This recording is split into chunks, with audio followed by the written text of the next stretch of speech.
prioritize the kingdom of God. You belong to the kingdom of God.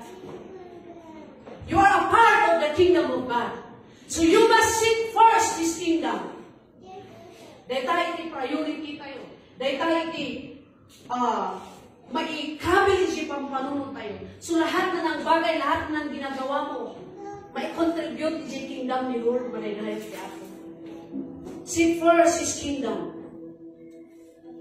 Awan lang kumain, tidadumang nakaprograma yung pampanunod tayo. Nung inayon mo kumain, yung programa mo, kita panunod mo, yung goal mo itibiyag. How can I be a builders? How can be a part? Iti pa nang build iti kingdom ni Lord. Itod ko na ito'y. Itod ko na ito'y. Mapana, I will share my time. Itod ko na ito'y. So iti panunod tayo kakabsat.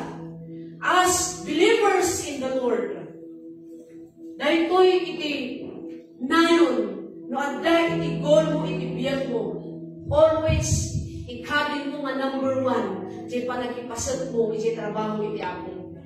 Madaydayaw di Diyos.